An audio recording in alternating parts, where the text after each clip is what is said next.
الحمد لله رب العالمين،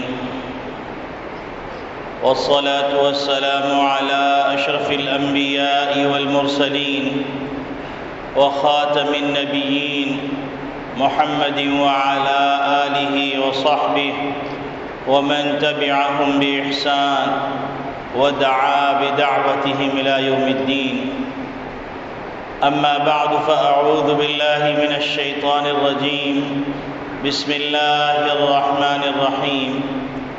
قال الله تبارك وتعالى: ما كان محمد أبا أحد من رجالكم ولكن رسول الله وخاتم النبيين. وقال النبي صلى الله عليه وسلم: أنا خاتم النبيين لا نبي بعدي، او كما قال علیہ الصلاۃ والسلام. میرے محترم بزرگوں، عزیز دوستوں، دینی اسلامی بھائیوں، انسانی معاشرے کے اندر ہر دور میں اس بات کی ضرورت رہی ہے کہ اس دور کے فتنوں سے آگاہی حاصل کی جائے اور ان فتنوں کی نشاندہی کی جائے اور اس کا سد باب کیا جائے اور اس کا علاج معلوم کیا جائے. جس طرح انسانی معاشرے کے اندر ایک شعبہ ہوتا ہے محکمہ صحت. محکمہ صحت والوں کا کام ہوتا ہے کہ انسان کی جسمانی صحت سے متعلق غور و خوض کرتے رہیں اور رہنمائی کرتے رہیں.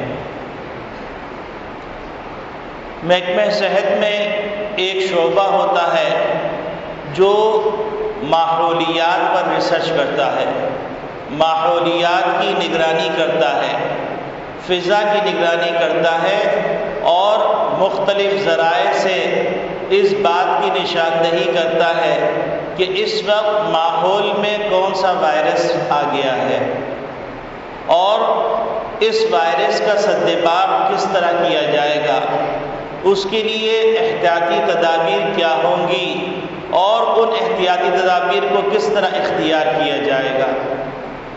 وہ ماحول کے اندر، فضا کے اندر سونگتے پھرتے ہیں.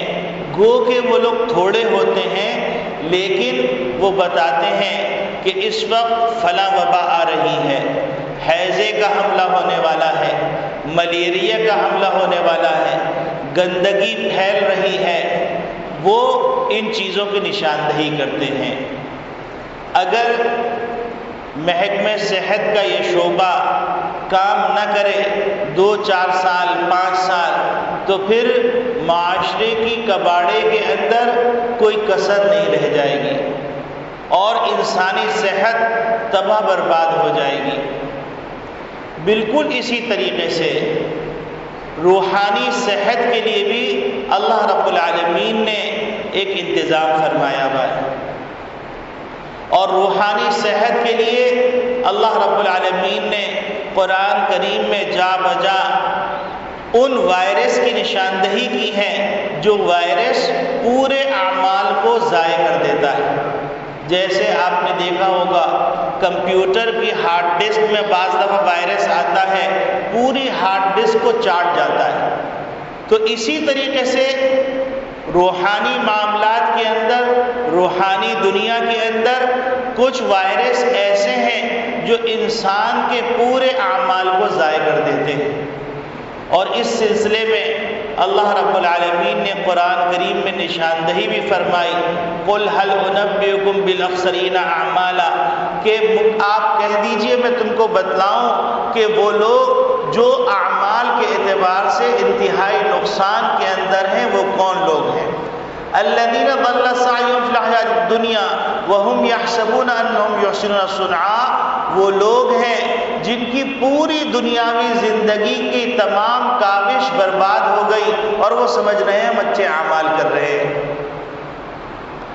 مثال کے طور پر قرآن کریم میں ایک جگہ آتا ہے یا ایھا الذین آمنوا لا ترفعوا اصواتکم فوق صوت النبی ولا تجہروا له بالقول کجہر بعضکم لبعض ان تحبط اعمالکم وانتم لا تشعرون، کہ محمد ربی صلی اللہ علیہ وسلم کی اتنی بھی بے ادبی برداشت نہیں ہے کہ جس طرح انسان اپنے دوست کو پکارتا ہے، اپنے جاننے والے کو پکارتا ہے، اس طرح محمد ربی صلی اللہ علیہ وسلم کو کوئی پکارے گا یا آپ صلی اللہ علیہ وسلم کے آواز سے اپنی آواز اونچا کرے گا تو اس کے پورے اعمال ضائع ہو جائیں گے، اس کو پتہ بھی نہیں چلے گا۔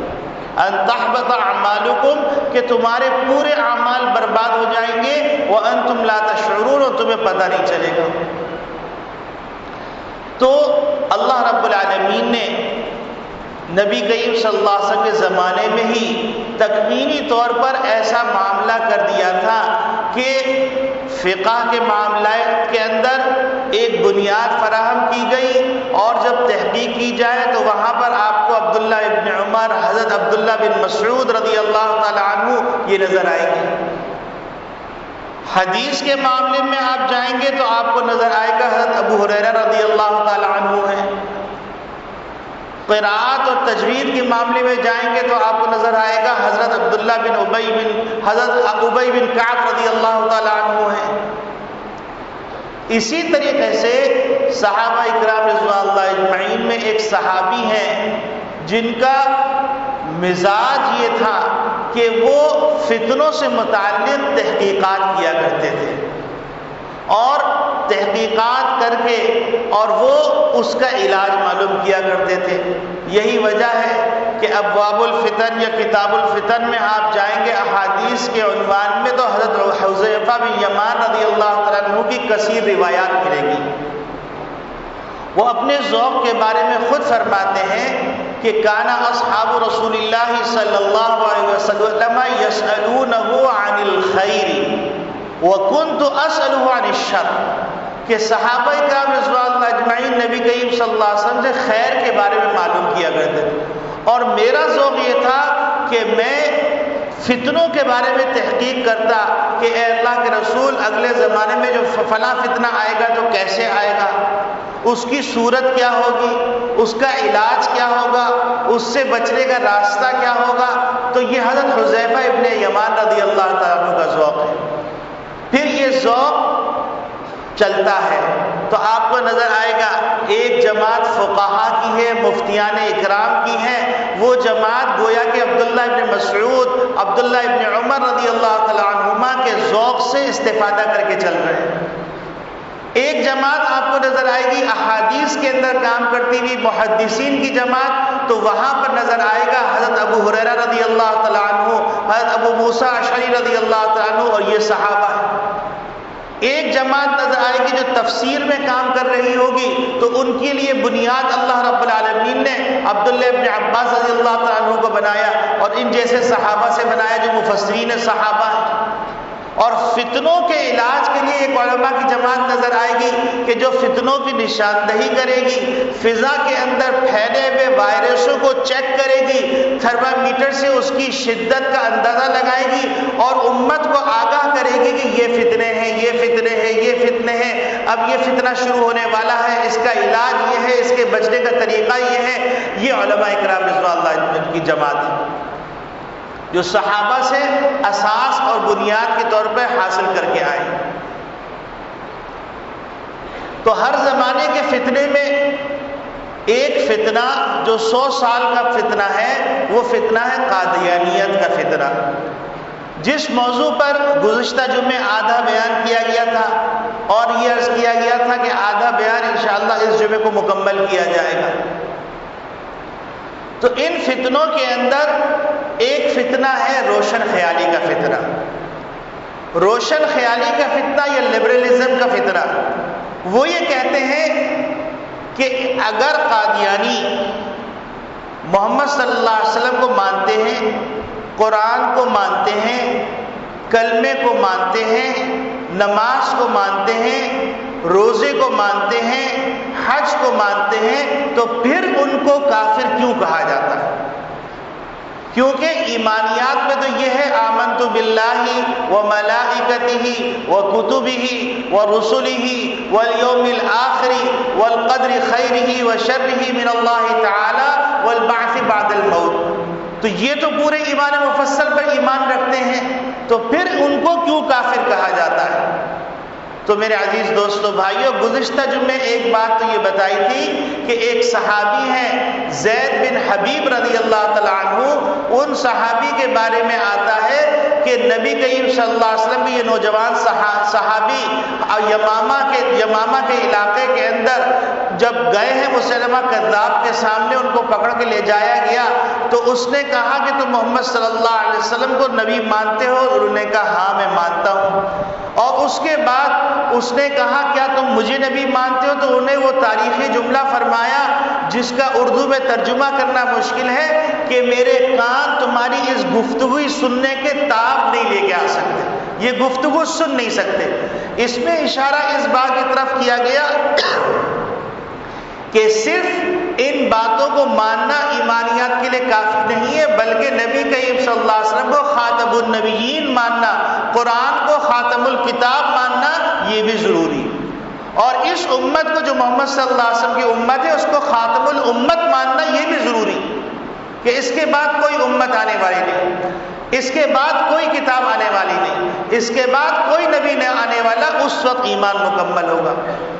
اب بہت سے لوگ ہوتے ہیں کڑ مغز ہوتے ہیں، کڑ مغز اس معنی کے اندر کہ ان کو قرآن سنا دیا جائے، حدیث سنا دی جائے، ان کو سمجھ میں نہیں آتا، ان کو کسی ایسے انداز سے سمجھایا جائے جو عام فہم میں فوراً سمجھ میں آ جاتا ہے۔ جیسے کہ ایک کڑ مغز آدمی تھا، وہ کڑ مغز آدمی اللہ کی قدرت پہ غور کر رہا تھا، غور کرتے ہوئے اس نے سوال کیا کہ یہ پہاڑ اللہ میاں نے کیوں بنائے؟ تو اس کو سمجھایا گیا کہ بھائی یہ پہاڑ اس لیے بنائے گئے ہیں کہ اس کے اندر زمین میں جنبش تھی، حرکت تھی، اللہ رب العالمین نے پہاڑ رکھا تو اس کی حرکت ختم ہو گئی۔ کہیں گے بات سمجھ میں نہیں آئی۔ تو ایک عالم تھے، انہوں نے اس کو دیکھا اور دیکھنے کے بعد کہا کہ تم کس شعبے سے وابستہ ہو؟ تو اس نے کہا میں جو ہے درخان ہوں، میں جو ہے بڑھئی ہوں، میں بڑھئی کا کام کرتا ہوں۔ تو انہوں نے کہا اچھا دیکھو تم اس کو یوں سمجھو کہ جب تم لکڑی کو چھیلتے ہو کسی کام کے قابل کرنے کے لیے لکڑی کو، تو بہت سارا برادہ جمع ہو جاتا ہے۔ تو اس نے کہا ہاں بالکل صحیح بات ہے۔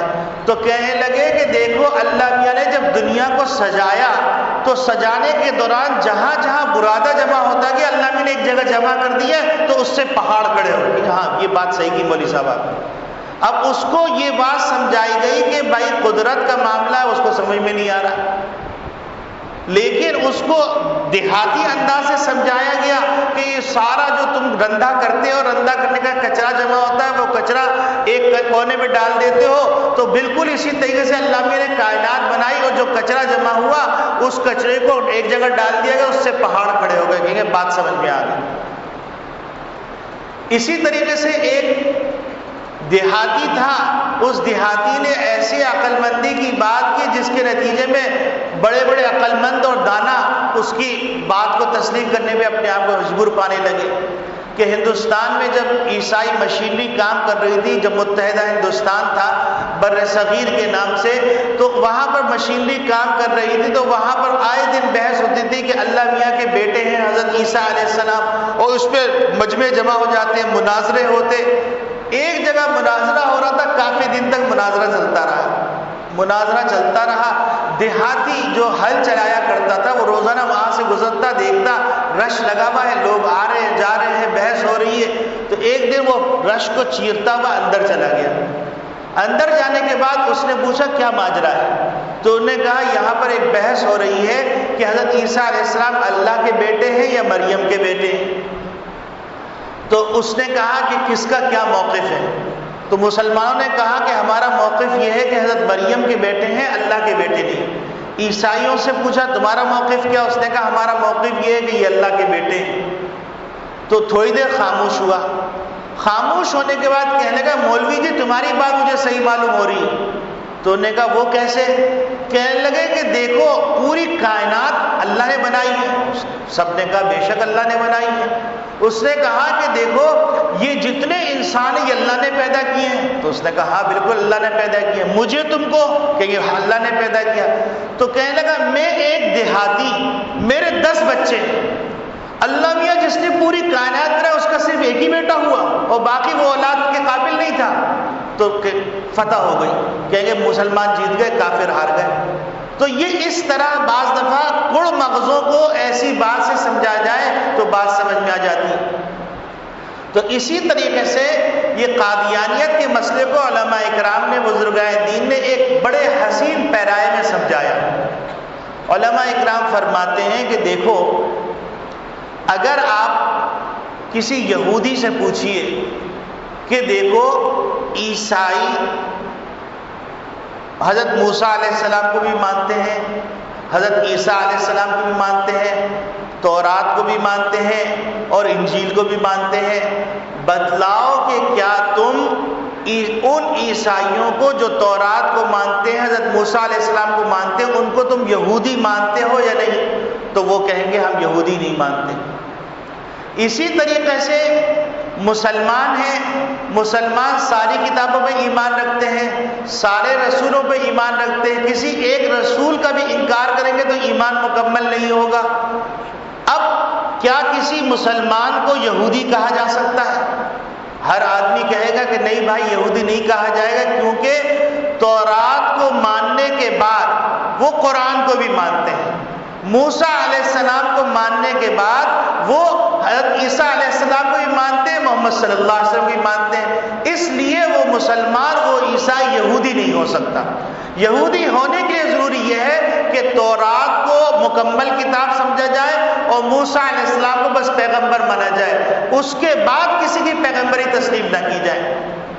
تو جب ایک ایسی مذہب کے ماننے والے جن کے پاس جو کتاب ہے وہ تحریف شدہ ہے اور جن کے پاس جو باتیں ہیں ساری من گھڑت باتیں ہیں، وہ اپنے مذہب کو اور مذہب کے اصطلاحات کو استعمال کرنے نہیں دینا چاہتے کسی غیر یہودی کے لیے، تو پھر کیسے ممکن ہے کہ محمد صلی اللہ علیہ وسلم کو پیغمبر ماننے کے بعد، قرآن کو کتاب ماننے کے بعد مرزا غلام احمد قادیانی ملعون کو بھی نبی مانا جائے؟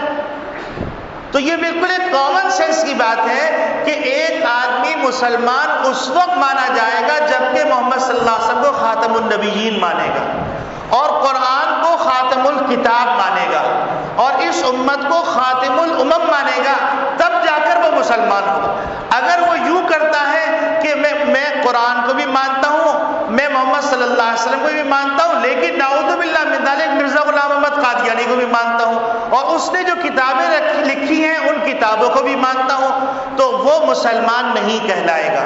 یہ ہے کامن سینس کی دلیل، جس کو اچھی طرح یاد کر لیں تاکہ روشن خیالی کے بہاؤ کے اندر یہ بات کہی جائے کہ یہ عجیب معاملہ ہے، قرآن کو مانا، حدیث کو مانا، پیغمبروں کو مانا، کتابوں کو مانا، قیامت کو مانا، آخرت کے دن کو مانا، پل صراط کو مانا، نماز پڑھنا، اذان دینا، اس کے باوجود ہم کو مسلمان نہیں سمجھتے۔ تو ان کو کہہ دیا جائے کہ صرف اور صرف مسلمان ہونے کے لیے بنیادی طور پر یہ بات ضروری ہے کہ تم خاتم النبیین صلی اللہ علیہ وسلم خاتم النبیین مانو، اس کے بعد کوئی پیغمبر نہیں، قیامت تک کوئی پیغمبر نہیں آئے گا۔ اور محمد صلی اللہ علیہ وسلم کے قرآن کو لائے ہوئے کتاب کو خاتم الکتاب مانو، اس کے علاوہ کسی کتاب کو کتاب نہ مانو، تو جا کر ایمان مکمل ہوگا۔ یہ تو ایک بات ہو گئی جو بہت سارے نوجوان لڑکے سوال کیا کرتے ہیں کہ وہ کہتے ہیں ہم محمد صلی اللہ علیہ وسلم کو بھی مانتے ہیں، پھر ہم ان کو کیسے کافر کہتے ہیں؟ وہ کہتے ہیں ہم اذان کو بھی مانتے ہیں، ہم روزے کو بھی مانتے ہیں، ہم زکوٰۃ کو بھی مانتے ہیں، ان کو ہم کیسے کافر کہتے ہیں؟ ایسے کافر کہتے ہیں۔ اور یہ فیصلہ صرف مسلمانوں کا نہیں ہے، یہ فیصلہ یہودیوں کا بھی ہے، یہ فیصلہ عیسائیوں کا بھی ہے کہ وہ اپنے نبی کے علاوہ کسی اور نبی کو ماننے والے کو یہودی کرنے کے لیے تیار نہیں، اپنے نبی کے علاوہ کسی اور نبی کو نبی ماننے والے کو عیسائی تسلیم کرنے کے لیے تیار نہیں، حالانکہ ان کا مذہب تحریف شدہ ہے، اس کے باوجود وہ کمپرومائز پر آمادہ نہیں ہے۔ تو ہم کیسے، جب برحق نبی ہمارے پاس ہے، برحق کتاب ہمارے پاس ہے، برحق دستور ہمارے پاس ہے، خاتم الکتاب ہمارے پاس ہے، خاتم النبیین ہمارے پاس ہے، تو ہم کیسے کمپرومائز کر لیں؟ یہ تو ایک بات ہوگی۔ اب دوسرا سوال یہ ہے جو آج کل بہت مشہور کیا جاتا ہے اور اس کے اوپر اعتراضات ہوتے ہیں اور باقاعدہ اقوام متحدہ میں بھی بحث ہوئی، جنیوا کانفرنس میں بھی اس کے اوپر بحث ہوئی، اور پاکستان کے اوپر جو ایلیگیشنز لگائی گئی ہیں اس میں ایک ایلیگیشن یہ لگائی گئی ہے کہ پاکستان میں ہیومن رائٹس کی آزادی نہیں ہے، اقلیتوں کو آزادی حاصل نہیں۔ اب ان سے پوچھا جائے کون سی اقلیتوں کو آزادی حاصل نہیں ہے، تو کہتے ہیں قادیانیوں کو اذان دینے کی اجازت نہیں ہے، قادیانی کو اپنی مسجد کو مسجد کہنے کی اجازت نہیں ہے، قادیانیوں کو مسلمان کہنے کی اجازت نہیں ہے، قادیانی کو مسلمانوں کے ساتھ شادی کرنے کی اجازت نہیں ہے، قادیانی کے ساتھ لین دین کرنے کی اجازت نہیں ہے، تو یہ اقلیتوں کو تحفظ کیوں نہیں دیا جا رہا؟ اب جو روشن خیال لوگ ہوتے ہیں، لبرل لوگ ہوتے ہیں، وہ بھی کہتے ہیں واقعی صحیح ہے بھائی، عیسائی آزادی سے کام کر رہے ہیں اور دوسرے آزادی سے کام کر رہے ہیں، تو ان کو کیوں آزادی نہیں؟ تو اس کا بھی ایک تو قرآن حدیث کی روشنی میں جواب ہے، وہ قرآن اور حدیث کی روشنی میں جواب تو آئے گا سو آئے گا، لیکن کامن سینس استعمال کر کے علماء اکرام نے ایک جواب دیا ہے تاکہ وہ یاد بھی ہو جائے اور آدمی بالکل کسی سے متاثر نہ ہو کہ ہم جو ہے احساس کمتری کا شکار ہو جائیں کہ ہم ظلم کر رہے ہیں۔ دیکھیے، یہودی اپنی عبادت گاہ بناتے ہیں تو اس عبادت گاہ کا جو نام رکھتے ہیں وہ صرف یہودیوں کے لیے جائز ہے۔ عیسائی اپنی عبادت گاہ بناتے ہیں تو عیسائی وہ جو عبادت گاہ بناتے ہیں وہ عبادت گاہ صرف عیسائیوں کے لیے ہے۔ اگر گردوارہ سکھ بناتے ہیں تو وہ گردوارہ کہلانے کا حق صرف سکھوں کو ہے۔ تو اب آپ مجھے بتلائیے کہ 1400 سال سے ہم اپنی اصطلاحات استعمال کرتے چلے آ رہے ہیں کہ امیر المومنین، ام المومنین، مسجد، اذان، نماز، روزہ، حج، زکوٰۃ، یہ ہماری اصطلاحات ہیں، اور ہماری اصطلاحات کو کوئی اور استعمال کرے تو ہم کیسے اجازت دے سکتے ہیں؟ آپ دیکھیے، مثال کے طور پر آپ کی ایک کمپنی ہے، اس کمپنی کا ایک ٹریڈ مارک ہے، اس کمپنی کا ایک نشان اور ایک لوگو ہے، اس کا ایک نام ہے۔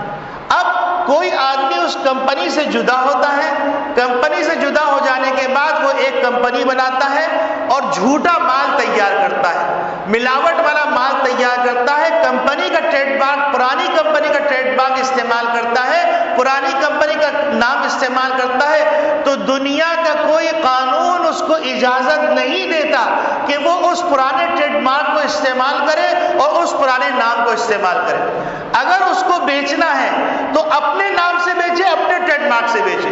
تو جب قادیانی محمد صلی اللہ علیہ وسلم کو خاتم النبیین نہیں مانتے تو 1400 سال سے جو ٹریڈ مارک ہمارا ہے، 1400 سال سے جو نام ہمارا ہے، 1400 سال سے جو اصطلاحات ہماری ہیں، وہ استعمال نہیں کر سکتے۔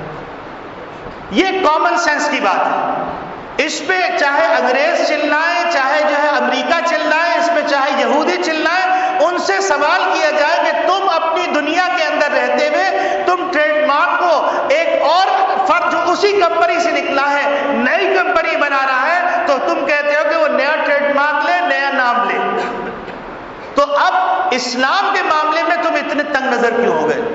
تجارت کے تو تم بڑے فراخ دل ہو، اور حتیٰ کہ جو دو کاروبار سے وابستہ ہیں وہ جانتے ہیں کہ اگر آپ اپنی کمپنی کا ٹریڈ مارک لگانا چاہتے ہیں تو پہلے آپ درخواست دیں گے، اور وہ ٹریڈ مارک جہاں پر ساری دنیا کے ٹریڈ مارک ہے، اس ملک میں چلنے والی کمپنیوں کے ٹریڈ مارک ہے، اس سے کراس ٹیلی کریں گے، اور آپ جو نام اپنی کمپنی کا رکھیں گے اس کمپنی کے نام کو کراس ٹیلی کریں گے۔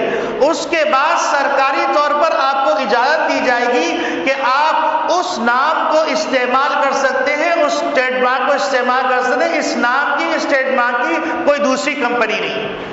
جب دنیا کے اندر ایسا ہے، دنیاوی معاملات کے اندر ایسا ہے، تو آخرت کے معاملات کے اندر اتنی فراخ دلی کس بات کی اور اتنی تنگ نظری کس بات کی؟ تو لہذا یہ کہنا کہ ان کو نام استعمال کرنے نہیں دے رہے، تو بھائی جب نبی کریم صلی اللہ علیہ وسلم خاتم النبیین نہیں مان رہے ہو تو تم مسلمانوں کی کمپنی سے نکل گئے، تو تم اپنے آپ کو قادیانی ملعون کو ہو، تم اپنی اصطلاحات کو ہو۔ 1984 میں جنرل ضیاء الحق مرحوم کے زمانے میں جب آرڈیننس امتناع قادیانیہ اس کے بعد سے ان لوگوں نے شور مچانا شروع کر دیا کہ ہمارے انسانی حقوق پامال ہو رہے ہیں۔ اب میں آتا ہوں اس بات کی طرف کہ انسانی حقوق ان کے پامال ہو رہے ہیں یا ہمارے؟ دیکھیے، مسلمان ہم ہیں، خاتم النبیین ہم مانتے ہیں، خاتم النبیین جو نظام لے کے آئے اس نظام کو ہم مانتے ہیں۔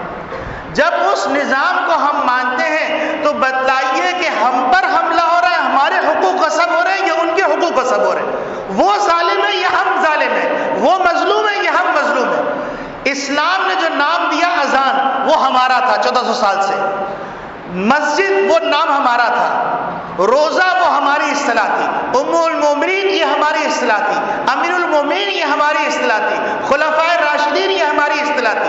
ہماری اصطلاح کے اوپر ڈاکہ قادیانی نے مارا ہے یا ہم نے ان کی اصطلاح پر ڈاکہ مارا؟ تو آپ کو بالکل سمجھ میں آ جائے گا، ظلم ان کا ہے ہمارا نہیں، ڈاکہ ان کا ہے ہمارا نہیں۔ تو انسانی حقوق اور ہیومن رائٹس ہم غصب نہیں کر رہے، بلکہ ہمارے ہیومن رائٹس غصب ہو رہے ہیں، اور ہم کو پورا حق حاصل ہے اپنے رائٹس کے دفاع کے اوپر بولنے کا۔ تو یہ تین باتیں تو آپ کے سامنے آ گئی۔ اس کے بعد آپ کے سامنے ختم نبوت تحریک کی تاریخ بیان کی جا رہی تھی۔ ان باتوں کو سامنے رکھتے ہوئے اس کی افادیت کا پھر آپ کو اندازہ ہو جائے گا۔ میں کچھ صفحے رہ گئے تھے، وہ صفحے میں آپ کے سامنے پڑھ دیتا ہوں تاکہ آپ کو معلوم ہو کہ یہ فتنہ کیسے چلا، اور علماء اکرام نے، جن کو ہم کچھ نہیں سمجھتے، کن کن محاذوں پر جا کر ایمان کا، اسلام کا، آپ کے بچوں کے قبر کا، آپ کے بچوں کی آخرت کا اس دفاع کیا ہے، اور اب بھی دفاع کر رہے ہیں۔ تحریک ختم نبوت 1974 میں، 1970 کے الیکشن میں چند سیٹوں پر مرزائی منتخب ہو گئے۔ اقتدار کے نشے میں اور ایک سیاسی جماعت سے وابستگی نے ان کو دیوانہ کر دیا۔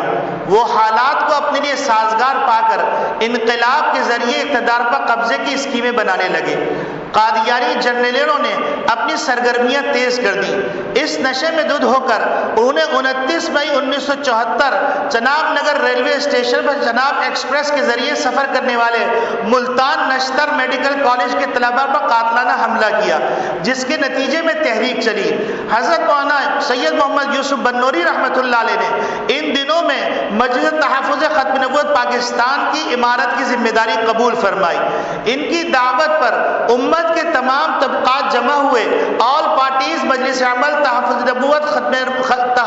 ختم نبوت پاکستان تشکیل پائی، جس کے سربراہ حضرت شیخ بنوری رحمۃ اللہ علیہ قرار پائے۔ امت محمدیہ کی خوش نصیبی ہے کہ اس وقت قومی اسمبلی میں تمام اپوزیشن متحد تھی، چنانچہ اپوزیشن پوری کی پوری مجلس عمل تحفظ ختم نبوت پاکستان میں شریک ہو گئی۔ رحمت للعالمین کی ختم نبوت کا اعجاز ملاحظہ ہو کہ تمام مذہبی سیاسی جماعتوں نے متحد ہو کر ایک ہی نعرہ لگایا، مرزائیت کو غیر مسلم قرار دیا جائے۔ علماء کی کاوش۔ اس وقت قومی اسمبلی میں مفکر اسلام مولانا مفتی محمود صاحب رحمۃ اللہ علیہ، شیخ اسلام مولانا غلام غوث ہزاروی رحمۃ اللہ علیہ، مولانا شاہ احمد نورانی رحمۃ اللہ علیہ، مولانا عبد الحق رحمۃ اللہ علیہ، پروفیسر غفور احمد رحمۃ اللہ علیہ، مولانا عبد المصطفیٰ اظہری رحمۃ اللہ علیہ، مولانا صدر الدین شہید صدر الشہید رحمۃ اللہ علیہ، مولانا عبد الحکیم رحمۃ اللہ علیہ اور ان کے رفقا نے ختم نبوت کی وکالت کی۔ متفقہ طور پر اپوزیشن کی طرف سے مولانا شاہ احمد نورانی نے مرزائیوں کے خلاف قرارداد پیش کی، اور پیپلز پارٹی برسر اقتدار طبقے حکومت کی طرف سے دوسری قرارداد عبد الحفیظ پیرزادہ نے پیش کی، جو ان دنوں وزیر قانون تھے۔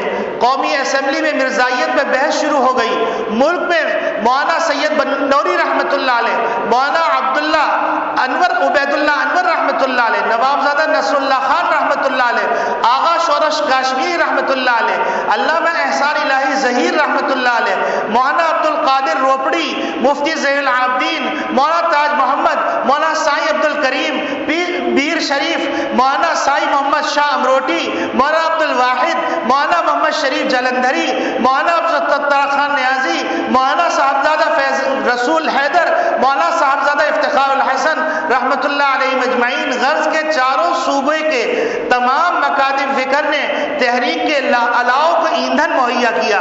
تحریک کامیاب ہوئی۔ اخبارات اور رسائل کے ذریعے تحریک کی آواز کو ملگیر بنانے میں بھرپور کردار ادا کیا گیا۔ تمام سیاسی مذہبی جماعتوں کا دباؤ بڑھتا گیا۔ ادھر قومی اسمبلی میں قادیانی لاہوری گروپوں کے سربراہوں نے اپنا اپنا موقف پیش کیا۔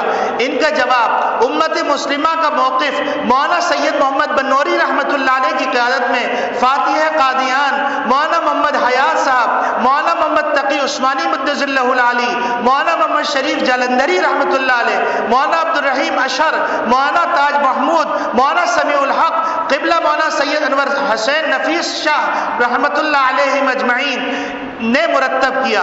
اسے قومی اسمبلی میں پیش کرنے کے لیے چودھری ظہور الہی کی تجویز اور دیگر تمام حضرات کی تائید پر قرۂ فعال حضرت مولانا مفتی محمود رحمۃ اللہ علیہ کے نام نکلا۔ جس وقت انہوں نے یہ محضر نامہ پڑھا، قادیانیت کی حقیقت کھل کر اسمبلی کے ارکان کے سامنے آ گئی، مرزائیت پہ اوس پڑ گئی۔ تحریک ختم نبوت 1974 ایک نظر میں 22 مئی کو طلباء کے وفد کو ربوہ اسٹیشن پہ قادیانیوں سے تو تکار کی بنیاد پہ لڑائی ہوئی۔ 29 مئی کو بدلہ لینے کے لیے قادیانیوں نے چناب نگر اسٹیشن پر طلباء پر قاتلانہ اور سفاکانہ حملہ کیا۔ 30 مئی کو لاہور اور دیگر شہروں میں ہڑتال ہوئی۔ 31 مئی کو سانہ ربوہ کی تحقیقات کے لیے سمدانی ٹریبیونل کا قیام عمل میں آیا۔ 3 جون کو مجلس عمل کا پہلا اجلاس راولپنڈی میں منعقد ہوا۔ 9 جون کو مجلس عمل کے کنوینر لاہور میں حضرت مولانا سید محمد بنوری رحمۃ اللہ علیہ کو مقرر کیا گیا۔ 13 جون کو وزیر اعظم نے نشری تقریر میں بجٹ کے بعد مسئلہ قومی اسمبلی کے سپرد کرنے کا اعلان کیا۔ 14 جون کو ملک گیر ہڑتال ہوئی۔ 16 جون کو مجلس عمل کا لائل پور فیصل آباد میں اجلاس ہوا، جس میں حضرت بنوری رحمۃ اللہ علیہ کو امیر اور مولانا محمود احمد رضوی کو سیکرٹری منتخب کیا گیا۔ 30 جون کو قومی اسمبلی میں ایک متفقہ قرارداد پیش ہوئی، جس پر غور کے لیے پوری قومی اسمبلی کو خصوصی کمیٹی میں تبدیل کر دیا گیا۔ 24 جولائی کو وزیر اعظم نے اعلان کیا کہ جو قومی اسمبلی کا فیصلہ ہوگا ہمیں منظور ہوگا۔ 3 اگست کو سمدانی ٹریبیونل نے تحقیقات مکمل کر لی۔ 5 اگست سے 23 اگست تک وقفوں سے مکمل کیا گیا۔ 11 روزہ قادیانی سربراہ مرزا ناصر پر قومی اسمبلی میں جرح کی گئی۔ 20 اگست کو سمدانی ٹریبیونل نے اپنی رپورٹ سانحہ ربوہ سے متعلق وزیر اعلیٰ کو پیش کی۔ 22 اگست کو رپورٹ وزیر اعظم کو پیش کی گئی۔ 24 اگست کو وزیر اعظم نے فیصلہ کیا کہ 7 ستمبر کی تاریخ کو فیصلہ سنایا جائے گا۔ 27 اور 28 اگست کو لاہوری گروپ کے صدر الدین مسعود بیگ اور عبد المنان عمر پر قومی اسمبلی میں جرح ہوئی۔ 1 ستمبر کو لاہور شاہی مسجد میں ملک گیر ختم نبوت کانفرنس منعقد ہوئی۔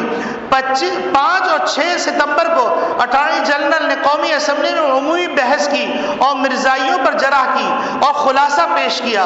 6 ستمبر آل پارٹیز مجلس عمل تحفظ ختم نبوت کی راولپنڈی میں ختم نبوت کانفرنس پر وزیر اعظم پاکستان سے ملاقات کا فیصلہ کیا گیا۔ آج یعنی 7 ستمبر کا عظیم الشان دن ہے، رسول اللہ صلی اللہ علیہ وسلم کے غلاموں کی فتح کا دن ہے، عاشقان رسول کی کھیتی پکنے کا دن ہے، وارثان نبوت کی محنت ثمر آور ہونے کا دن ہے، 90 سالہ جد و جہد کامیابی اور کامرانی سے ہمکنار ہونے کا دن ہے۔ 90 دن کی شب و روز مسلسل محنت اور کاوش کے بعد ذوالفقار علی بھٹو کے عہد اقتدار میں متفقہ طور پر 7 ستمبر 1974 کو نیشنل اسمبلی آف پاکستان نے عبدالحفیظ پیرزادہ کی پیش کردہ قرارداد کو منظور کیا اور مرزا قادیانی کو ماننے والے ہر 2 گروپ کو آئینی طور پر غیر مسلم اقلیت قرار دے دیا اور آئین پاکستان میں درج ذیل ترمیم وجود میں آئی۔ آئین کی دفعہ 260 میں ترمیم، آئین کی دفعہ 260 میں شق نمبر 2 کے بعد حسب ذیل نئی شق درج کی گئی، یعنی جو شخص حضرت محمد صلی اللہ علیہ وسلم کو آخری نبی ہیں کہ خاتم النبیین ہونے پر قطعی اور غیر مشروط ایمان نہیں رکھتا، یا جو حضرت محمد صلی اللہ علیہ وسلم کے بعد کسی سے بھی مفہوم میں یا کسی بھی قسم کا نبی ہونے کا دعویٰ کرتا ہے یا کسی ایسے مدعی کا نبی یا دینی مصلح تسلیم کرتا ہے، وہ آئین یا قانون کے اعراض کے لیے اغراض کے لیے مسلمان نہیں ہے۔ رب کا احسان۔ مولانا تاج محمود امروٹی فیصل آباد کے قبرستان میں موجود تھے۔ لوگ شہدائے ختم نبوت کی قبروں کو تلاش کر کر کے ان پر پھولوں کی چادریں چڑھا رہے تھے۔ اس منظر کو دیکھ کر مولانا محمد علی جلندھری رحمۃ اللہ علیہ کی ایک بات یاد آئی اور قبرستان کی دیوار پر کھڑے ہوئے اسلامیہ نے فیصل آباد کو مخاطب کر کے 1953 کی تحریک میں مسلمان نوجوانوں کو تحفظ ختم نبوت کی پاداش میں شہید کر دیا گیا تھا، تو مولانا جلندھری نے فرمایا تھا ایک وقت ایسا آئے گا کہ لوگ ان کی قبروں پر پھولوں کی چادریں بھی چڑھائیں گے۔ آج اس وقت کو میں اپنی آنکھوں سے دیکھ رہا ہوں۔ الحمدللہ یہی وہ 7 ستمبر 1974 کا عظیم الشان دن ہے۔ آج اللہ رب العزت کا فضل و کرم ہے، مجلس تحفظ ختم نبوت پاکستان عالمی مجلس تحفظ ختم نبوت بن چکی ہے اور 4 داغ عالم میں رحمت للعالمین کی عزت و ناموز پر پھریرے بلند کرنے کی سعادت سے بہرور ہے۔ دنیا کی تمام بر اعظم میں ختم نبوت کا وسیع سے وسیع تر کام ہو رہا ہے۔ امتناع قادیانیت آرڈیننس 1984 میں ختم نبوت کے مبلغ مولانا محمد اسلم قریشی جمعے کی نماز سے واپسی پر راستے میں اغوا کر لیا گیا۔ ان کی بازیابی کے لیے تحریک چلی جو بالآخر امتناع قادیانیت آرڈیننس کے نفاذ پر منتج ہوئی، جو کہ درج ذیل ہے۔ قادیانی گروپ یا لاہوری گروپ جو خود کو احمدی یا کسی دوسرے نام سے موسوم کرتے ہیں کا کوئی شخص جو الفاظ کے ذریعے خواہ زبانی ہو یا تحریری ہو یا مری نقوش کے ذریعے حضرت محمد صلی اللہ علیہ وسلم کے خلیفہ یا صحابی کے علاوہ کسی شخص کو امیر المومنین، خلیفۃ المسلمین، خلیفۃ المومنین یا صحابی رسول یا رضی اللہ تعالی عنہ کی طور پر منسوب کرے یا مخاطب کرے، حضرت محمد صلی اللہ علیہ وسلم کی کسی زوج مطہرہ کے علاوہ کسی کی ذات کو ام المومنین کے طور پر منسوب کرے یا مخاطب کرے، جیم حضرت محمد صلی اللہ علیہ وسلم کے خاندان اہل بیت کے کسی فرد کے علاوہ کسی شخص کو اہل بیت کی طرف منسوب یا مخاطب کرے، اپنی عبادتگاہ کو مسجد کے طور پر منسوب کرے یا موسوم کرے یا پکارے تو اسے کسی ایک قسم کی سزا قید اتنی مدت کے لیے دی جائے گی جو 3 سال تک ہو سکتی ہے اور وہ جرمانے کا بھی مستوجب ہوگا۔ قادیانی گروپ یا لاہوری گروپ جو خود کو احمدی یا کسی دوسرے نام سے موسوم کرتے ہیں کا کوئی شخص جو الفاظ کے ذریعے خواہ زبانی ہو یا تحریری یا مرئی نقوش کے ذریعے اپنے مذہب میں عبادت کے لیے بلانے کے طریقے یا صورت کو اذان کے طور پر منسوب کرے یا اس طرح اذان جس طرح مسلمان دیتے ہیں تو اس ایک قسم کی سزا قید اتنی مدت کے لیے دی جائے گی جو 3 سال تک ہو سکتی ہے اور وہ جرمانے کا مستوجب بھی ہوگا۔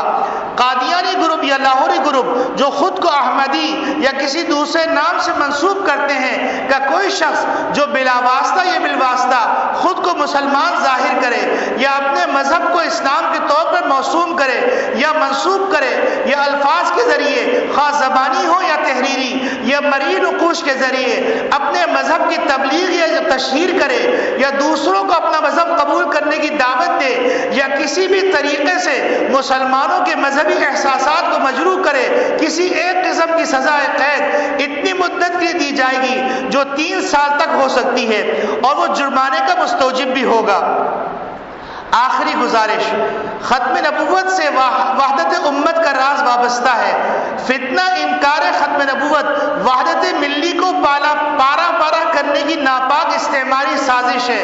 آج کے تمام طبقات و مکاتب فکر مل کر ہی باہمی اتحاد و اعتماد سے اس فتنے کو ختم کر سکتے ہیں۔ اللہ رب العزت کا فضل و کرم ہے کہ عالمی مجلس تحفظ ختم نبوت نے اپنے اکابر کی اس سنت کو زندہ رکھنے کی حکمت عملی کو اپنایا ہوا ہے کہ مسئلہ ختم نبوت کسی ایک فرقے کا مسئلہ نہیں ہے بلکہ پوری امت کا مشترکہ مسئلہ ہے۔ اس میں کوشش و کاوش اور اجتماعی طور پر بڑھ چڑھ کر حصہ لینا تمام مسلمانوں کے لیے انتہائی ضروری ہے اور رحمت للعالمین کی شفاعت کا باعث ہے۔ آخر میں حضرت مولانا یوسف دیہائی صاحب رحمۃ اللہ علیہ کا ایک چھوٹا سا جملہ نقل کرتا ہوں۔ ان سے سوال کیا گیا کیا فرماتے ہیں علماء اکرام مندر ذیل مسئلے کے بارے میں؟ قادیانی اپنی آمدنی کا 10واں حصہ اپنی جماعت کے مرکزی فنڈ میں جمع کراتے ہیں جو مسلمانوں کے خلاف تبلیغ اور ارتدادی مہم پر خرچ ہوتا ہے۔ چونکہ قادیانی مرتد، کافر اور دائرہ اسلام سے متفقہ طور پر خارج ہیں، تو کیا ایسے میں ان کے اشتراک سے مسلمانوں کا تجارت کرنا یا ان کی دکانوں سے خرید و فروخت کرنا، ان سے کسی قسم کے تعلقات یا راہ و رسم رکھنا از روح اسلام جائز ہے کہ نہیں؟ جواب: صورت مسئلہ اس وقت چونکہ قادیانی کافر، محارب اور زندیق ہیں، اپنے آپ کو غیر مسلم اقلیت تسلیم نہیں کرتے، عالم اسلام کے مسلمانوں کو کافر کہتے ہیں، اس لیے ان کے ساتھ تجارت کرنا، خرید و فروخت کرنا ناجائز اور حرام ہے۔ کیونکہ قادیانی اپنی آمدنی کا 10واں حصہ لوگوں کو قادیانی بنانے پہ خرچ کرتے ہیں، گویا اس صورت میں مسلمان بھی سادہ لوگ مسلمانوں کو مرتد بنانے میں ان کی مدد کر رہے ہیں، لہذا کسی بھی حیثیت سے ان کے ساتھ معاملات ہرگز جائز نہیں۔ اسی طرح شادی، غمی، کھانے پینے میں ان کو شریک کرنا، عام مسلمانوں کا اختلاط، ان کی باتیں سننا، ان کے جلسوں میں شریک ہونا، ملازم رکھنا، ان کے ہاں ملازمت کرنا، یہ سب کچھ حرام بلکہ دینی حمیت کے خلاف ہے۔ یہ آخری فیصلہ ہے، اس سب پر ہم انشاءاللہ عمل کریں گے۔ وآخر دعوانا ان الحمد للہ رب العالمین۔